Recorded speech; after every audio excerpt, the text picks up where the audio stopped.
Student, Kalyani IAS academy को online platform पर आपका स्वागत है। मैं हूं लखन दाइमा। आपको एमपीपीएस से प्रारंभिक परीक्षा का प्रथम प्रश्न पत्र की 10वीं यूनिट में आपको पढ़ा रहा हूं। फ्रेंड, जो मैं आपको आज पढ़ाने वाला हूं यह सिर्फ एमपीपीएससी के लिए नहीं बल्कि किसी भी राज्य की पीएससी के एग्जाम हो या फिर हमारा यूपीएससी हो या कोई से भी कॉम्पिटिशन एग्जाम हो, उसके लिए भी महत्वपूर्ण टॉपिक है। फ्रेंड, तो आज मैं आपको पढ़ाने वाला हूँ नीति आयोग के बारे में। ठीक है, तो नीति आयोग क्या है, इसकी स्थापना कब हुई, इसके बाद में इसमें कौन कौन होते हैं या इसकी संरचना में कौन कौन होते हैं। ठीक है, तो इसको पढ़ने से पहले मैं आपको पढ़ाऊंगा योजना आयोग के बारे में। ठीक है, क्योंकि नीति आयोग योजना आयोग के स्थान पर ही स्थापित किया गया है। ठीक है, तो जो योजना आयोग है पहले योजना आयोग था, उसी को समाप्त करके नीति आयोग का गठन किया गया है। तो इसलिए नीति आयोग को पढ़ने से पहले आपको योजना आयोग के बारे में थोड़ा सा जानना जरूरी होगा। ठीक है, तो चलिए फ्रेंड इसमें शुरू करते हैं योजना आयोग के बारे में। तो देखिए पहले इसमें योजना आयोग। ठीक है, अब जो योजना आयोग होता है तो योजना आयोग को इंग्लिश में हम लोग प्लानिंग कमीशन कहते हैं फ्रेंड।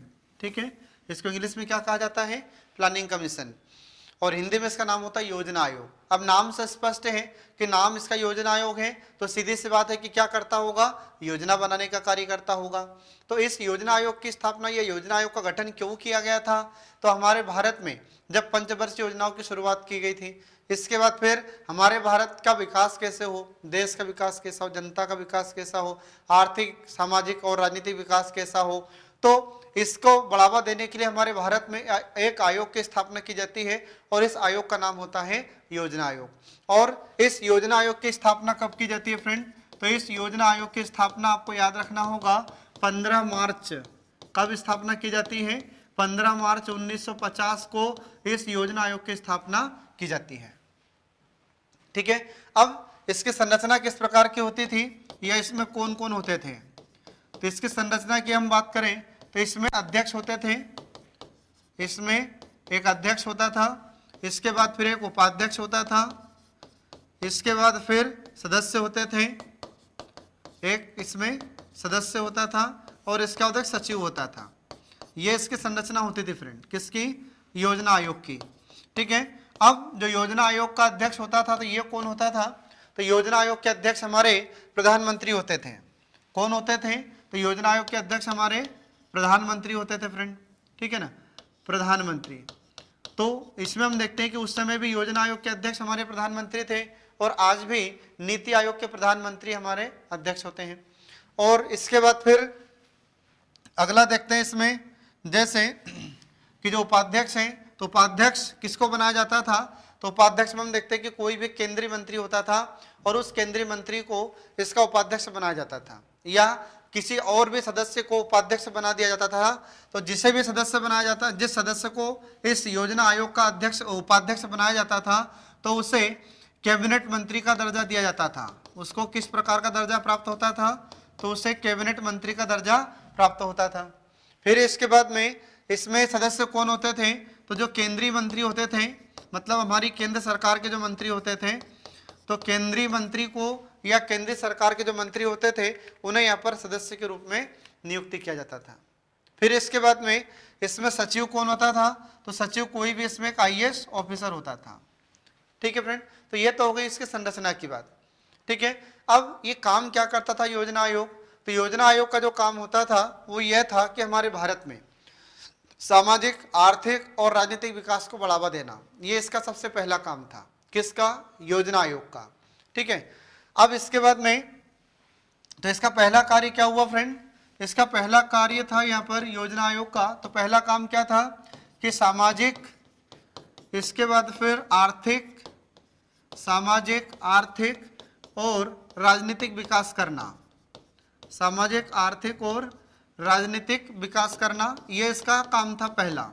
तो हमारे देश का सामाजिक विकास हो, राजनीतिक विकास हो, आर्थिक विकास हो, इसके बाद फिर तकनीकी विकास हो, आ रहा समझ, तकनीकी विकास, ये सभी कार्य करता था कौन, हमारा योजना आयोग। इसके बाद में हमारे भारत में इस योजना आयोग का अगला कार्य क्या था, तो हमारे देश में जो भी संसाधन उपलब्ध होते थे उन संसाधनों का समान वितरण करना।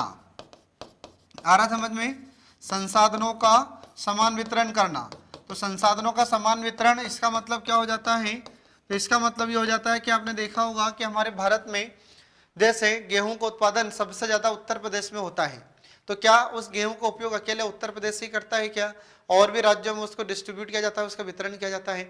ऐसे आपने देखा होगा कि हमारे भारत में सेवफल या एप्पल का उत्पादन ज्यादातर हिमाचल प्रदेश और हमारे भारत के जम्मू कश्मीर जैसे केंद्र शासित प्रदेशों में होता है, ठीक है ना।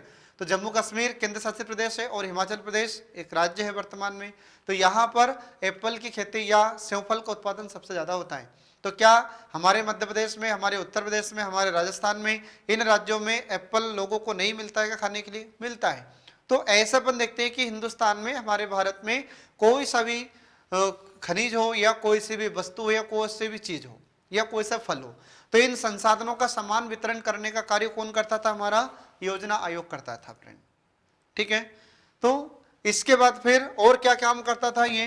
तो और अगला इसका काम होता था योजना निर्माण करना या योजना का निर्माण करना। अगला काम क्या था इसका? तो योजना का निर्माण करना। आ रहा समझ में? अब योजना का निर्माण करना ये इसका कार्य होता था। फिर इसके बाद में जब इतना काम ये करता था, जिसको खत्म क्यों किया? इसके बाद एक बात और आपको ध्यान रखना होगा कि हमारे भारत में भी जैसे जो वित्तीय व्यवस्था थी, तो वित्तीय व्यवस्था की देखरेख भी हमारा योजना आयोग ही करता था। इस कारण से क्या हुआ कि यह योजना आयोग धीरे धीरे हमारे वित्त आयोग पर भारी पड़ने लगा। आ रहा समझ में? किसका पलड़ा भारी होने लगा? तो योजना आयोग का पलड़ा भारी होने लगा और ऐसा लग रहा था कि वित्त आयोग का कोई महत्व भी नहीं है, ठीक है।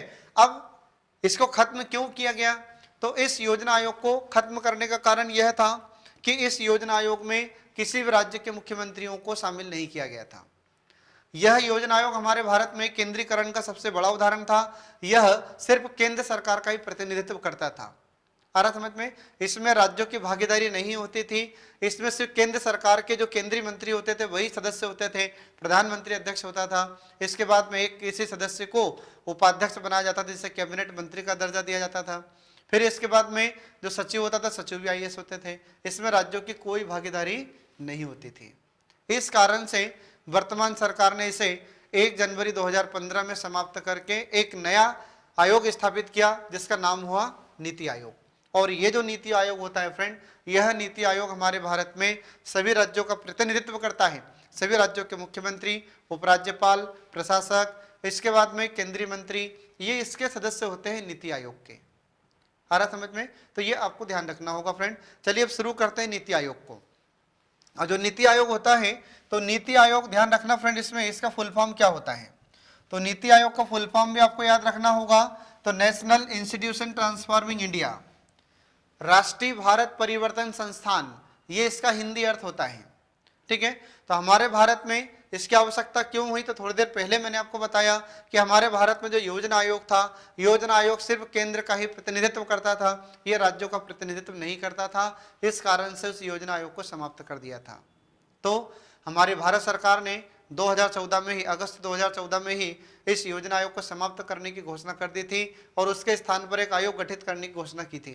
फिर 1 जनवरी 2015 को इस नीति आयोग की स्थापना की जाती है। तो फ्रेंड याद रखना, कभी कभी क्या होता है कि इसका फुल फॉर्म पूछ लिया जाता है कि नीति आयोग का फुल फॉर्म क्या है। तो national institution for transforming India, और हिंदी में से कहा जाता है राष्ट्रीय भारत परिवर्तन संस्थान, ये इसका हिंदी अर्थ होता है नीति आयोग का फ्रेंड। अब इस नीति आयोग में आपको याद रखना होगा कि इसकी स्थापना या इसका गठन कब हुआ था, ठीक है। तो इसका गठन आपको याद रखना होगा, इसका गठन 1 जनवरी 2015 को किया गया था। बहुत इंपॉर्टेंट डेट है, ये आपको ध्यान रखना होगा फ्रेंड। इसके बाद में जो नीति आयोग है, यह एक कैसी संस्था है? तो आपको याद रखना होगा कि यह गैर संवैधानिक संस्था है फ्रेंड। कैसे संस्था है या कैसा आयोग है यह? तो यह गैर संवैधानिक आयोग है। अब यह गैर संवैधानिक का अर्थ क्या हो जाता है? तो गैर संवैधानिक आयोग है, इसका मतलब यह हुआ कि जो नीति आयोग होता है, इसकी स्थापना या इसका गठन हमारे संविधान के तहत नहीं किया गया है और न ही हमारे भारत की संसद के अधिनियम के द्वारा इसका गठन किया गया है। तो इसका गठन कैसा हुआ फिर? तो इसका गठन आपको याद रखना होगा कि हमारे भारत में जो केंद्रीय मंत्रिमंडल होता है, तो मंत्रिमंडल की सिफारिश पर इस आयोग का गठन किया गया है, इस आयोग की स्थापना की गई है, ठीक है। तो एग्जाम में आपसे क्वेश्चन पूछा जा सकता है कि बताइए कि जो नीति आयोग है यह किस प्रकार का आयोग है? नंबर 1 संवैधानिक, नंबर 2 गैर संवैधानिक, नंबर 3 वैधानिक, नंबर 4 इनमें से कोई नहीं। तो आपको क्या बताना होगा, इसमें आपको याद रखना होगा यह गैर संवैधानिक निकाय है, क्योंकि इसका गठन हमारे भारत में जो केंद्रीय मंत्रिमंडल होता है और जो कैबिनेट होता है, तो कैबिनेट की सिफारिश पर, कैबिनेट के प्रस्ताव के द्वारा इस नीति आयोग की स्थापना की गई है। तो ऐसे ही योजना आयोग की भी स्थापना की गई थी। तो योजना आयोग भी कोई संवैधानिक वैधानिक निकाय नहीं था, वह भी कैसा आयोग था, तो वह भी गैर संवैधानिक था। उसका भी गठन कैसे हुआ था, तो मंत्रिमंडल के प्रस्ताव के द्वारा उसका गठन किया गया था।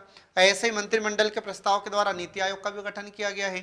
अब हो सकता है कि आने वाले समय में सरकार बदल जाए और सरकार को लगा कि ये नीति आयोग तो सही नहीं है, कोई दूसरा आयोग हमें गठित करना चाहिए, तो सरकार इसे समाप्त करके कोई दूसरा आयोग भी गठित कर सकती है।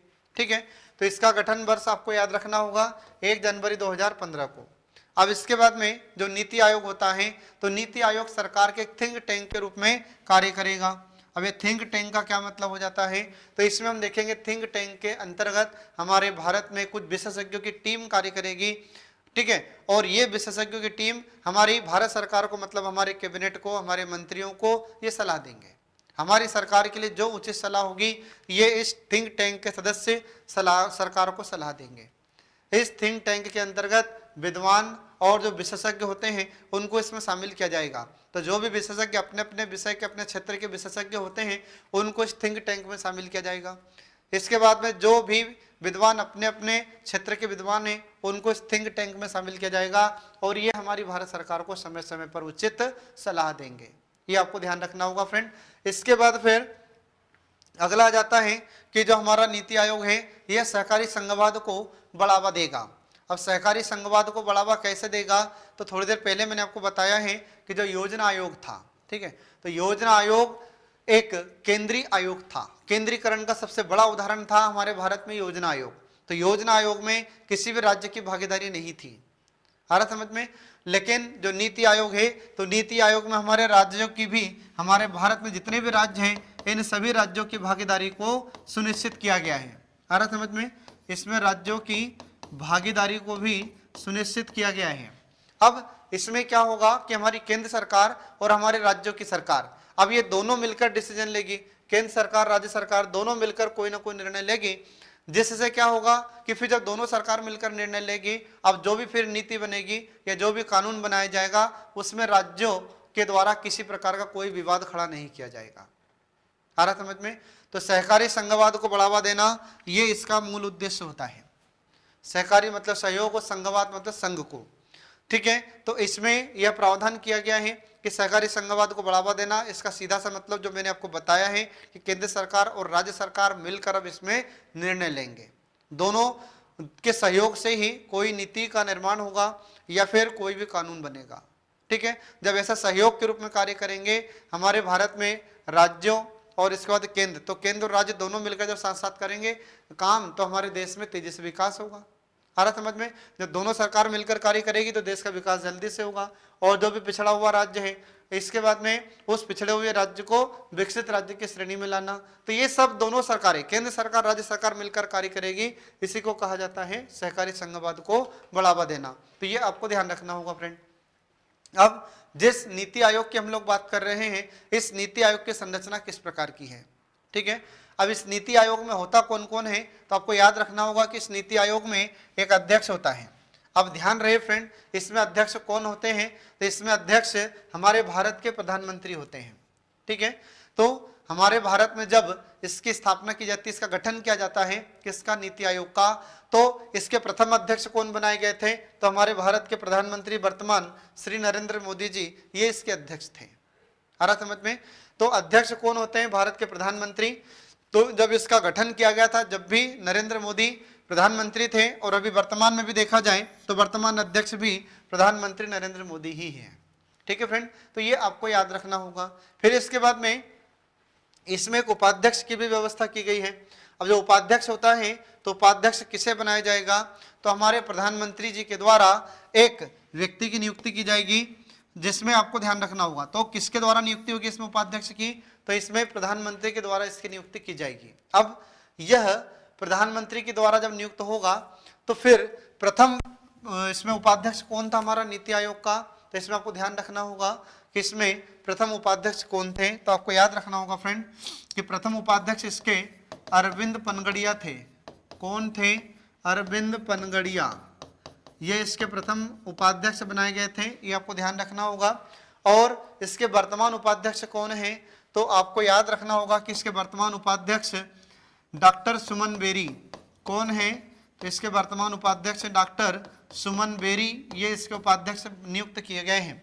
और इसके उपाध्यक्ष की नियुक्ति कौन करते हैं, तो हमारे प्रधानमंत्री करते हैं। अब याद रखना होगा फ्रेंड, आपको अपडेट करके याद रखना है, क्योंकि हो सकता है कि मैं आपको यहाँ पर अभी ये सुमन बेरी आपको उपाध्यक्ष बता रहा हूँ नीति आयोग का, और हो सकता है कि आने वाले समय में किसी और को उपाध्यक्ष नियुक्त कर लिया जाए, तो आपको अपडेट करके याद रखना होगा। ठीक है, अब इसके बाद में तीसरा आ जाता है गवर्निंग काउंसिल। और जो गवर्निंग काउंसिल होती है, संचालन परिषद होती है, तो इस गवर्निंग काउंसिल में होता कौन कौन है, तो ये आपको ध्यान रखना होगा। ठीक है, तो जो गवर्निंग काउंसिल होती है, इस गवर्निंग काउंसिल में सभी राज्यों के मुख्यमंत्री, जितने भी राज्य हैं सभी राज्यों के मुख्यमंत्री को इसका सदस्य बनाया जाएगा। आ रहा समझ में? इसके बाद फिर जो केंद्र शासित प्रदेश होते हैं, मतलब संघ राज्य क्षेत्र होते हैं, केंद्र शासित प्रदेश से होते हैं, तो इन केंद्र शासित प्रदेशों के जो उपराज्यपाल होते हैं या लेफ्टिनेंट गवर्नर होते हैं, ठीक है, तो ये उपराज्यपाल भी इसके सदस्य होंगे। और जिन राज्यों में विधानसभा है, जैसे दिल्ली और पांडिचेरी, तो दिल्ली और पांडिचेरी ये दो केंद्र शासित प्रदेश हैं, लेकिन इसके बावजूद भी यहाँ पर विधानसभा स्थापित की गई है। तो यहाँ पर जो मुख्यमंत्री होंगे, तो ये मुख्यमंत्री इस गवर्निंग काउंसिल के सदस्य होंगे फ्रेंड। ठीक है, तो ये आपको ध्यान रखना होगा। अभी यहाँ पर इसकी संरचना खत्म नहीं हुई है, इसकी संरचना में आगे भी आपको बताने वाला हूँ। ठीक है, तो मैंने आपको योजना आयोग के बारे में शुरू में बताया था कि योजना आयोग में अध्यक्ष प्रधानमंत्री होते थे और नीति आयोग में भी अध्यक्ष प्रधानमंत्री है। फिर इसके बाद में एक उपाध्यक्ष उसमें योजना आयोग में बनाया जाता था और एक उपाध्यक्ष इसमें भी होता है। फिर इसके बाद में जो योजना आयोग होता था उसमें सदस्य केंद्रीय मंत्री होते थे, लेकिन यहाँ पर इसकी गवर्निंग काउंसिल में राज्यों के मुख्यमंत्री और जो केंद्र शासित प्रदेश हैं उनके उपराज्यपाल, और केंद्र शासित प्रदेशों में जहां पर विधानसभा है वहां के मुख्यमंत्री इसके सदस्य होंगे। ये इसके गवर्निंग काउंसिल में इन सदस्यों को शामिल किया गया है। आ रहा समझ में? तो इस प्रकार से अपन देखते हैं, ये इसमें अंतर होता है नीति आयोग में और उधर योजना आयोग में थोड़ा सा अंतर है, ध्यान रखना। अब इसके बाद फिर आगे देखिए, अगला जाता है और इसमें सदस्य कौन कौन होंगे। ठीक है, तो जो योजना आयोग नीति आयोग की जो संरचना होती है, तो नीति आयोग की संरचना के अंतर्गत कुछ सदस्यों के नाम, तो देखिए इसमें कुछ सदस्य होंगे जो पूर्णकालिक होंगे। आ रहा समझ में?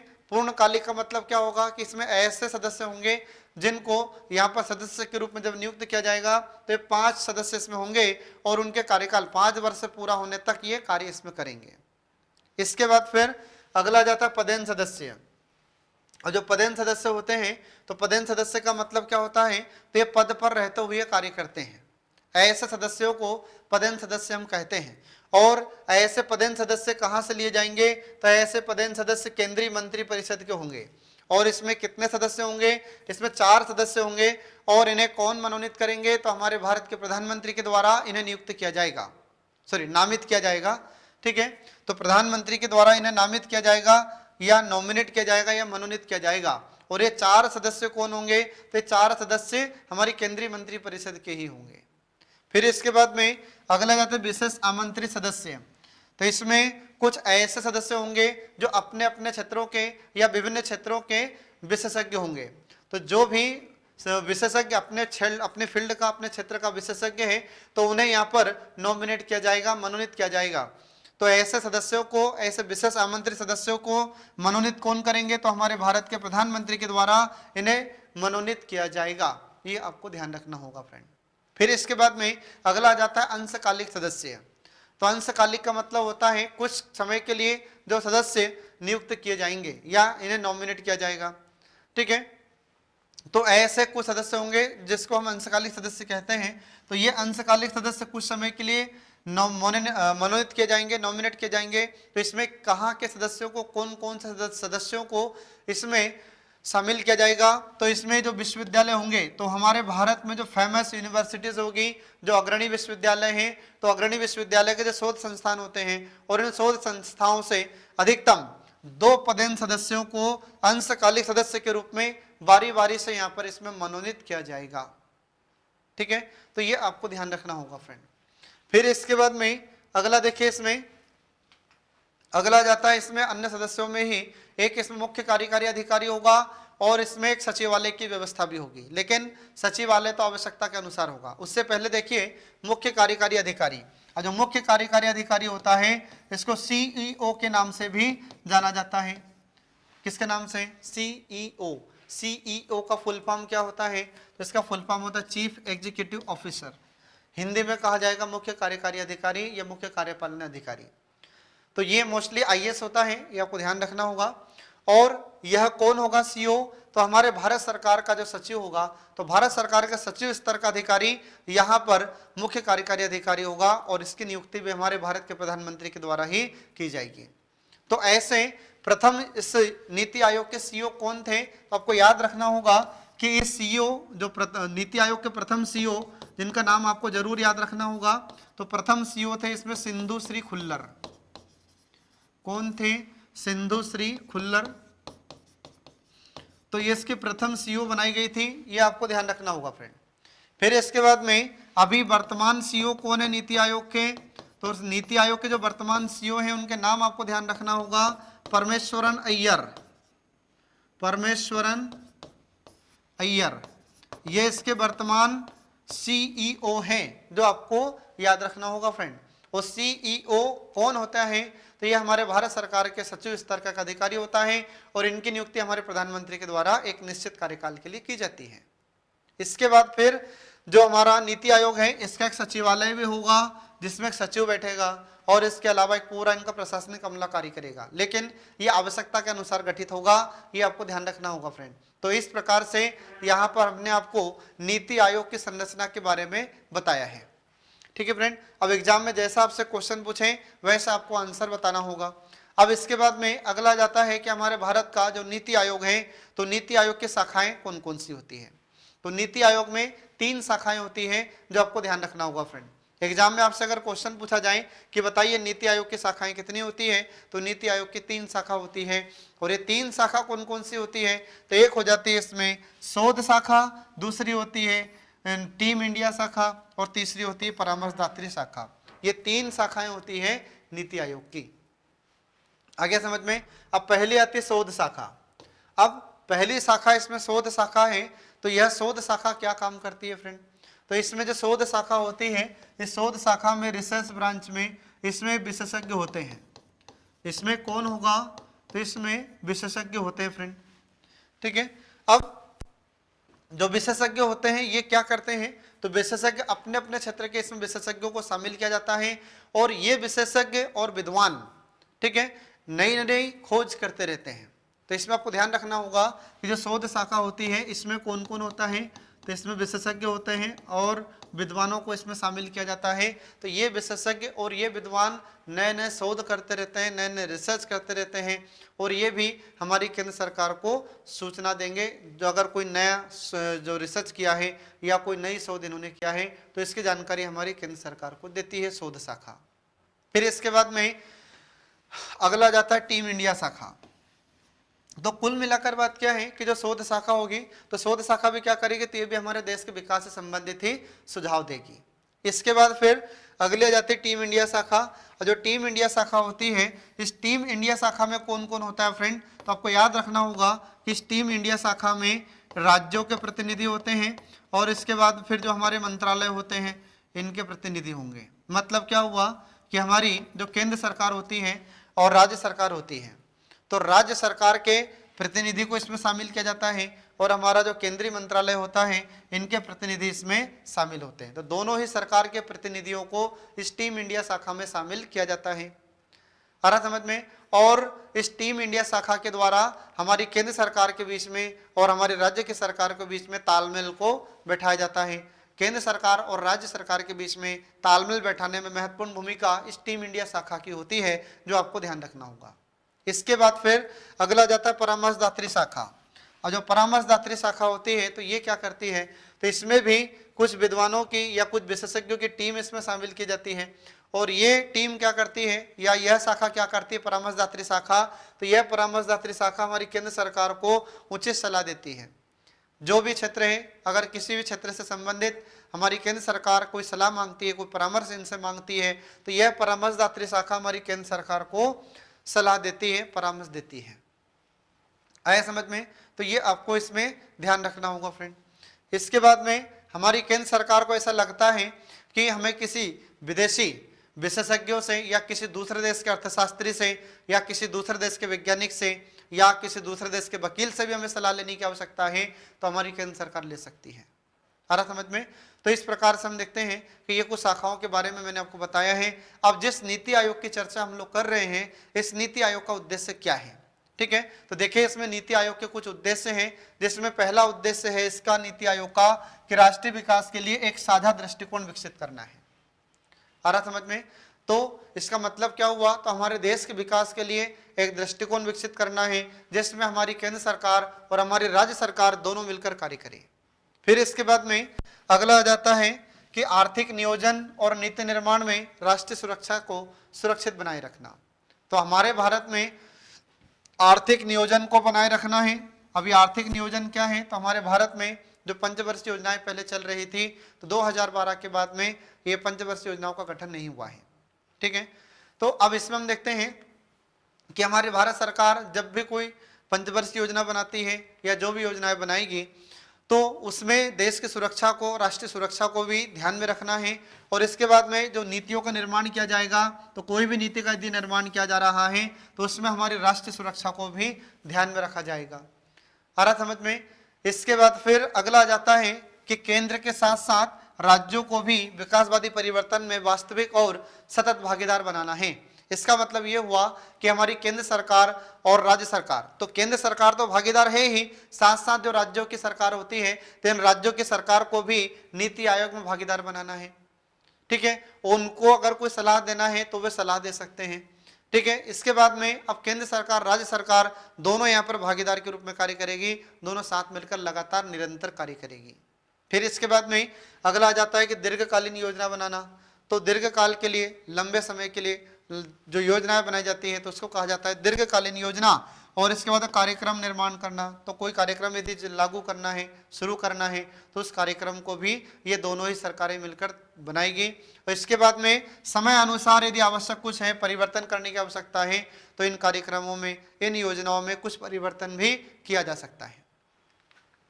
इसके बाद फिर अगला आ जाता है, इसमें अगला उद्देश्य है नीति आयोग का कि जो राष्ट्रीय और अंतर्राष्ट्रीय विशेषज्ञ होते हैं, तो आदि के माध्यम से ज्ञान एवं नवाचार को बढ़ावा देना है या उसे विकसित करना है। तो हमारे भारत में भी, मतलब हमारे भारत के जो विशेषज्ञ उनको राष्ट्रीय विशेषज्ञ कहा जाएगा, और अंतर्राष्ट्रीय विशेषज्ञ का मतलब क्या होगा? हमारी सरकार को ऐसा लगता है कि हमें यूएसए के किसी विशेषज्ञ से, स्पेशलिस्ट से हमें सलाह लेना है, तो उससे लिया जा सकता है। अगर फ्रांस के, इसके बाद रूस के या अन्य किसी भी जो विकसित देश है, उन विकसित देशों के विशेषज्ञों से यदि सलाह लेना है, तो उनसे भी हमारी सरकार सलाह ले सकती है। और फिर जो ज्ञान हमें प्राप्त होगा उसके माध्यम से फिर नवाचार को बढ़ावा दिया जाएगा, नवाचार को विकसित किया जाएगा। आ रहा समझ में? तो इस प्रकार से हम देखते हैं कि हमारे भारत में इन विशेषज्ञों के माध्यम से ज्ञान को बढ़ावा दिया जाएगा और नवाचार को विकसित किया जाएगा, नई नई टेक्नोलॉजी को शुरू किया जाएगा भारत में, जिससे देश का विकास शीघ्र हो। फिर इसके बाद में अगला जाता है कि कार्यक्रमों और नीतियों के कार्यान्वयन हेतु प्रौद्योगिकी व क्षमता निर्माण का विकास करना है। तो हमारे भारत में कार्यक्रमों को बढ़ावा देना है और नीतियों को लागू करना है। तो कार्यक्रमों को बढ़ावा देने के लिए, नीतियों को लागू करने के लिए प्रौद्योगिकी को बढ़ावा देना होगा। और इसके बाद में जो कार्य करने वाले लोग हैं, जो क्षमता रखते हैं इस प्रौद्योगिकी में कार्य करने के लिए, उनका निर्माण भी या उनका विकास भी करना है। ये नीति आयोग का उद्देश्य होता है। तो कुल मिलाकर बात यह है कि हमारे भारत का विकास करना है, सामाजिक विकास, आर्थिक विकास, राजनीतिक विकास, तकनीकी विकास। आ रहा समझ में? इस प्रकार के विकास को बढ़ावा देना इसका मूल उद्देश्य है नीति आयोग का। अगला आ जाता है कि विकास प्रक्रिया में निर्देश और रणनीतिक परामर्श देना। तो विकास के लिए अगर कोई सुझाव चाहिए तो सुझाव देगा, और इसके बाद में अगर कोई रणनीति बनाना है तो इसके लिए भी परामर्श देगा। फिर इसके बाद में अगला आ जाता है कि ग्राम स्तर पर व्यावहारिक योजना बनाने में सहयोग एवं योजनाओं के विकास में मदद करना। आगे समझ में? तो यहाँ पर अपन देखते हैं कि ग्राम स्तर पर व्यावहारिक योजना बनाने में भी यह आयोग मदद करेगा। और इसके बाद में जो ग्राम स्तर है, मतलब ग्रामीण स्तर पर जो भी योजना है तो योजना बनाने के लिए यह सहयोग करेगा, और उन योजनाओं का विकास कैसे होगा, उन योजनाओं को बढ़ावा कैसे दिया जाएगा, उन योजनाओं को लागू कैसे करेंगे, उनका क्रियान्वयन कैसे होगा, इसके लिए भी मदद करेगा यह आयोग। इसके बाद फिर एक लास्ट पॉइंट है इसमें, सहकारी संघवाद को बढ़ावा देना है या सहयोगी संघवाद को बढ़ावा देना है। इसका अर्थ मैं आपको पहले ही बता चुका हूं कि सहकारी संघवाद या सहयोगी संघवाद का मतलब ये होता है कि इसमें केंद्र सरकार और हमारी राज्य सरकार दोनों साथ साथ मिलकर कार्य करेगी। अब ऐसा नहीं है कि केंद्र सरकार ने जो डिसीजन ले लिया उसी को नीति बना दिया और उसको लागू कर दिया, अब ऐसा नहीं होगा, योजना आयोग जैसा अब नहीं होगा। ठीक है, अब दोनों ही सरकार मिलजुल कर इसमें डिसीजन लेगी और उसके बाद नीतियों का निर्माण करेगी और फिर उसको लागू किया जाएगा, ताकि भारत के किसी भी राज्य में किसी प्रकार का कोई विवाद ना हो। तो इसे कहा जाता है सहकारी संघवाद। तो इस सहकारी संघवाद को बढ़ावा देना यह इसका मुख्य उद्देश्य होता है फ्रेंड। ठीक है, अब इसके बाद में अगला आ जाता है नीति आयोग का कार्य क्या है। देखिए, इसमें नीति आयोग का पहला कार्य हो जाता है कि यह एक अत्याधुनिक संसाधन केंद्र के रूप में कार्य करेगा। आ रहा समझ में? तो हमारा जो नीति आयोग है, तो हमारा नीति आयोग भारत में एक आधुनिक संसाधन केंद्र के रूप में कार्य करेगा। हमारे भारत का विकास कैसे हो, तकनीकी विकास कैसा हो, राजनीतिक विकास कैसा हो, सामाजिक विकास कैसा हो, आर्थिक विकास कैसा हो, इन सभी विकास के बारे में हमारा नीति आयोग प्रमुख कार्य करेगा। ठीक है, इसके बाद फिर अगला आ जाता है कि सतत विकास को बढ़ावा देगा। सतत विकास मतलब निरंतर विकास को बढ़ावा देने के लिए कार्य करेगा यह आयोग, और सुशासन के लिए भी कार्य करेगा। तो सुशासन का मतलब अच्छा शासन।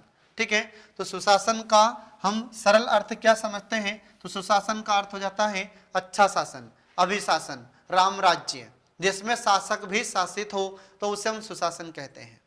आ रहा समझ में?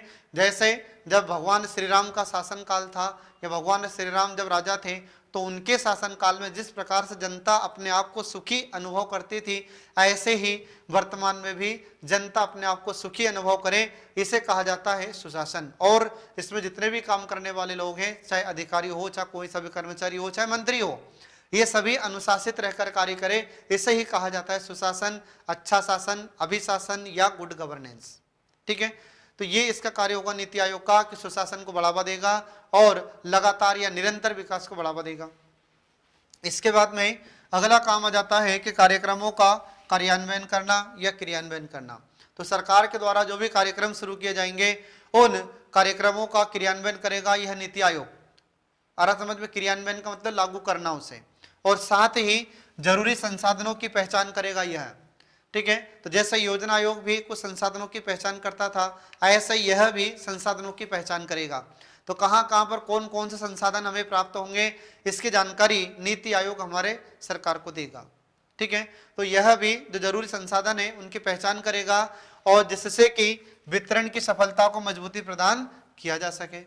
तो संसाधनों की पहचान भी करेगा, और इसका वितरण किस प्रकार से होगा और मजबूती से कैसे इसका वितरण किया जा सके, इसके लिए भी सलाह देगा हमारा नीति आयोग। इसके बाद फिर अगला आ जाता है कि राज्यों की सक्रिय सहभागिता से राष्ट्र का विकास करना। तो जब इसमें राज्य भी भागीदार होंगे, जब राज्य भी इसमें सहयोग करेंगे, जब राज्यों की भी इसमें सहभागिता होगी, तो हमारे देश का विकास तेजी से होगा। आ रहा समझ में? जब योजना आयोग था तो योजना आयोग में राज्यों की भागीदारी नहीं थी।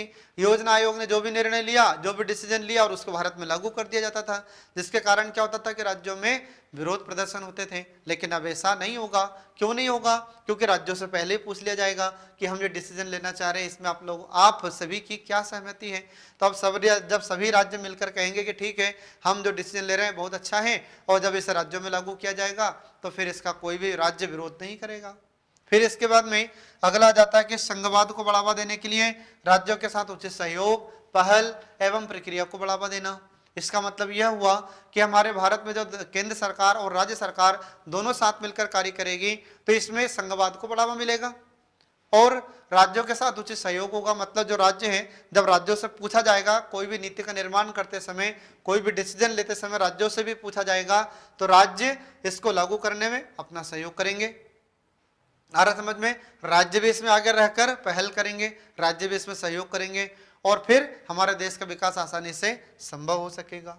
इसके बाद फिर अगला जाता है, अगला काम है हमारे नीति आयोग का कि रणनीतिक एवं दीर्घकालीन नीति एवं कार्यक्रम की रूपरेखा एवं पहलों को डिजाइन करना और उनकी प्रगति एवं क्षमता की जांच करना। ठीक है। तो हमारा नीति आयोग क्या करेगा, तो हमारा नीति आयोग स्ट्रेटजी या रणनीति बनाने में भी महत्वपूर्ण भूमिका निभाएगा। इसके बाद फिर दीर्घ काल के लिए, लंबे समय के लिए नीतियों का निर्माण करना, कार्यक्रम या जो भी योजना होगी, जो भी कार्यक्रम होगा उसकी रूपरेखा तय करेगा। इसके बाद में पहल कैसे की जाएगी, इसके लिए भी हमारा आयोग कार्य करेगा। फिर इसके बाद में देश की प्रगति कैसे हो, इसके बाद में कौन व्यक्ति कार्य करने लायक इसका है या नहीं है, इसकी क्षमता की भी जांच करेगा हमारा नीति आयोग। इसके बाद फिर अगला काम क्या है, अगला काम है जांच एवं फीडबैक से मिले परिणामों के आधार पर नवाचारी सुधार के लिए तैयार रहना। इसका मतलब ये होगा कि जब हमारा नीति आयोग जो भी सरकार के द्वारा जो भी कार्य किया जा रहा है, तो हमारा नीति आयोग उसकी जांच करेगा। ठीक है, अब जांच करेगा और उसका फिर फीडबैक लिया जाएगा कि फीडबैक कैसा मिला। अगर मान लो फीडबैक अच्छा मिला तो अच्छी बात है, और अगर मान लो कि फीडबैक थोड़ा सा नेगेटिव आया है तो उसमें सुधार कैसे हो, इसके लिए भी हमारा नीति आयोग कार्य करेगा। फिर इसके बाद में अगला इसका कार्य हो जाता है कि प्रमुख हितधारकों एवं राष्ट्रीय एवं अंतर्राष्ट्रीय समान सोच वाले थिंक टैंक और साथ ही शैक्षिक एवं नीतिगत शोध संस्थाओं के बीच साझेदारी को बढ़ावा देना और आवश्यक सलाह देना। इसका मतलब ये हुआ कि हमारे भारत के जो विशेषज्ञ हैं, ठीक है, इसके अलावा अगर हमारी सरकार को ऐसा लगता है कि हम विश्व के किसी जो विकसित देश है वहाँ के विशेषज्ञों से कुछ सलाह चाहते हैं, तो हमारी सरकार उनसे भी सलाह ले सकती है। तो भारत के विशेषज्ञ और विश्व के विशेषज्ञों को भी अगर शामिल किया जाता है तो इसे मिलाकर हम कहते हैं थिंक टैंक। तो इस थिंक टैंक से हमारी सरकार समय समय पर इनसे सलाह लेगी, इनसे सुझाव लेगी। तो इसको भी बढ़ावा देगा कौन, हमारा नीति आयोग। फिर इसके बाद में अगला जाता है यह सुनिश्चित करना कि जो भी क्षेत्र विषय शामिल किए जाएं उनमें आर्थिक रणनीति, राष्ट्रीय हित एवं सुरक्षा भी शामिल रहे। अर्थ समझ में, सरकार चाहे जो भी डिसीजन ले, सरकार चाहे जो भी निर्णय ले, इस निर्णय में, इस विषय में किसको शामिल किया जाना जरूरी है, तो आर्थिक रणनीति को, मतलब देश का आर्थिक विकास जरूरी हो उसमें, और हमारे देश की सुरक्षा को इसमें जरूर शामिल किया जाए, और हमारे देश का हित जिससे जुड़ा हो ऐसे कार्य किए जाएं। तो ये काम भी हमारा नीति आयोग करेगा। इसके बाद फिर अगला जाता है कि समाज के उन वर्गों का विशेष ध्यान रखना जो आर्थिक रूप से प्रगति नहीं कर पाए हैं, उनको भी हमारे सरकार यह प्रयास करेगी कि उनको बढ़ावा मिले, आर्थिक, सामाजिक और राजनीतिक विकास उनका भी हो। इसके लिए हमारा नीति आयोग कार्य करेगा। आज भी हम देखते हैं कि हमारे भारत में बहुत सारे लोग आर्थिक रूप से बहुत पिछड़े हुए हैं, जिनके पास खुद का मकान नहीं है, खाने के लिए 2 वक्त का खाना नहीं मिलता है, अच्छे कपड़े नहीं पहन पाते हैं। तो ऐसे जो आर्थिक रूप से पिछड़े हुए लोग हैं, इनकी प्रगति कैसे हो, तो इसके लिए भी हमारा नीति आयोग कार्य करेगा फ्रेंड। ठीक है, तो ये आपको ध्यान रखना होगा। तो इस प्रकार से हम देखते हैं कि नीति आयोग के कार्य मैंने आपको बताए हैं फ्रेंड। अब देखिए फ्रेंड, इसमें अब अगला जाता है कि नीति आयोग के आधार स्तंभ कौन कौन से हैं। ठीक है, तो नीति आयोग के कुछ स्तंभ हैं जो आपको याद रखना होगा। तो देखिए, इसमें पहला स्तंभ इसमें आ जाता है कि सभी का समावेश, दूसरा आता है समानता, तीसरा आता है पारदर्शिता। इसके अलावा और भी स्तंभ है जो मैं आपको आगे बताऊंगा। तो यहाँ पर पहले समझिए कि सभी का समावेश, जिसको हम समावेशिता भी कहते हैं। तो नीति आयोग के इस स्तंभ के अंतर्गत क्या होता है, तो इसमें हम देखते हैं कि जितने भी समूह हैं, तो सभी समूहों में कौन कौन से, तो चाहे अनुसूचित जाति हो, अनुसूचित जनजाति हो, अन्य पिछड़ा वर्ग हो और अल्पसंख्यक वर्ग हो, तो जितने भी वर्ग हैं इन सभी पर विशेष ध्यान दिया जाएगा। इन सभी समूहों को विकास के लिए शामिल किया जाएगा कि इन सभी समूहों का मतलब अनुसूचित जाति, अनुसूचित जनजाति, अन्य पिछड़ा वर्ग, अल्पसंख्यक वर्ग, इन सभी का विकास किया जाएगा। आ रहा समझ में, और इन सभी को इसमें शामिल किया जाता है। तो ये पहला स्तंभ होता है हमारा नीति आयोग का, जो आपको ध्यान रखना होगा। तो इन सभी पर विशेष ध्यान दिया जाएगा ताकि इन सभी का समुचित विकास हो सके। दूसरा हो जाता है स्तंभ इसका कि समानता। ठीक है, अब समानता से मतलब ये है कि हमारे भारत में युवाओं के लिए अवसर की समानता को बढ़ावा देना है। तो युवाओं के लिए अवसर की समानता का मतलब ये होगा, तो हमारे भारत में सभी युवाओं को आगे बढ़ने के लिए कुछ न कुछ ऐसे सरकार प्रयास करें जिनसे ये अपने जीवन में प्रगति कर सके और नई ऊंचाइयों को छू सके। युवाओं के लिए नए नए अवसर की तलाश करना, जैसे आपने देखा होगा कि हमारे भारत में सरकार प्रयास कर रही है कि सभी लोगों को, सभी युवाओं को रोजगार प्राप्त हो। ठीक है, अब सरकारी नौकरी तो सबको मिल नहीं सकती, तो सरकार इसके लिए प्रयास कर रही है कि हर व्यक्ति या भारत का हर युवा अपना खुद का एक बिजनेस स्टार्ट करे। इसके लिए सरकार ने एक स्टार्टअप और स्टैंड अप योजना शुरू की है। आ रहा समझ में, तो युवाओं के लिए नए नए अवसर को तलाशना और अवसर की समानता के लिए हमारा यह आयोग प्रयास करेगा। तो यह हमारे नीति आयोग का दूसरा स्तंभ होता है, तो आपको ध्यान रखना होगा। तीसरा स्तंभ है पारदर्शिता। पारदर्शिता का सरल भाषा में आपको अर्थ याद रखना होगा, जानकारी का खुलापन। तो जानकारी का खुलापन या पारदर्शिता, इसका मतलब क्या होगा? तो जैसा आपने देखा होगा, जब किसी भी कांच में जो ट्रांसपेरेंसी पारदर्शी कांच हम देखते हैं, तो पारदर्शी कांच में हमें आसानी से आर पार दिखाई देता है, ठीक है। अब जो आर पार हमें दिखाई देता है उसको हम पारदर्शी कहते हैं। तो इसका मतलब क्या हुआ? इसका मतलब यह हुआ कि सरकार जो भी कार्य करे वह स्पष्ट जनता को दिखे, इसे कहा जाता है पारदर्शिता, ठीक है। तो ऐसे हम देखते हैं कि पारदर्शिता यह भी हमारे नीति आयोग का एक स्तंभ है, और प्रौद्योगिकी के माध्यम से, टेक्नोलॉजी के माध्यम से पारदर्शिता को बढ़ावा दिया जाएगा, और इसके बाद में हमारी सरकार को जवाबदेह और उत्तरदायी बनाया जाएगा। सरकार जो भी कार्य करे यह जनता को स्पष्ट पता चले, ठीक है। और सरकार ज्यादा से ज्यादा जनता के लिए कल्याणकारी काम करे, और जो भी कल्याणकारी काम सरकार ने शुरू किया है तो इसमें कितना सरकार का पैसा खर्च हुआ, कितने लोगों को इससे लाभ हुआ है, ये सब हमारी सरकार जनता को बताए। तो ये सब तकनीकी के माध्यम से, टेक्नोलॉजी के माध्यम से हमारी सरकार जनता को बताने का प्रयास करेगी। इसे ही पारदर्शिता कहा जाता है, और यही पारदर्शिता हमारे नीति आयोग का तीसरा स्तंभ होता है। फिर इसके बाद में अगला देखिए, इसमें अगला आ जाता है नीति आयोग के अगले स्तंभों में लोक कल्याण। अब लोक कल्याण से तात्पर्य क्या होता है फ्रेंड? तो लोक मतलब जनता या लोग, तो लोगों का कल्याण करना, जनता का कल्याण करना, यह भी हमारे सरकार का उद्देश्य है, और इसी को हमारे नीति आयोग ने अपना स्तंभ माना है, ठीक है। अब कल्याण किस प्रकार से किया जाएगा जनता का? जैसे हमारे भारत में शिक्षा को बढ़ावा देना, इसके बाद में हमारे भारत में लोगों को जो मूलभूत सुविधाएं हैं ये प्रदान करना। मूलभूत सुविधाएं क्या क्या होती है? बुनियादी सुविधाएं कौन कौन सी हो जाती है? जैसे बिजली सभी व्यक्तियों तक पहुंचे, भारत के सभी नागरिकों को बिजली प्राप्त हो, इसके बाद में पीने का स्वच्छ जल प्राप्त हो, इसके बाद सभी को शिक्षा प्राप्त हो, ठीक है, और सभी को रहने के लिए आवास प्राप्त हो, ठीक है। तो ये सरकार हमारी लोक कल्याण के अंतर्गत कार्य करेगी, और ये हमारे नीति आयोग का स्तंभ है। इसके बाद में अगला जाता है अति सक्रियता। अब अति सक्रियता का मतलब क्या हो जाता है? तो हमारा जो नीति आयोग होता है यह सक्रिय होकर कार्य करेगा, और हमारे भारतीय जनता को, हमारे भारत के लोगों को जागरूक करेगा। जागरूकता को हमारा नीति आयोग बढ़ावा देगा।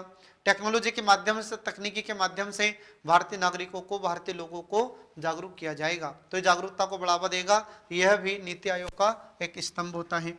अगला हो जाता है महिला सशक्तिकरण, ठीक है। और जो महिला सशक्तिकरण होता है, तो महिला सशक्तिकरण का मतलब क्या होगा? महिलाओं को सशक्त बनाना, महिलाओं को मजबूत बनाना, आर्थिक रूप से उनको मजबूत बनाना, शैक्षणिक रूप से उन्हें मजबूत बनाना, ठीक है।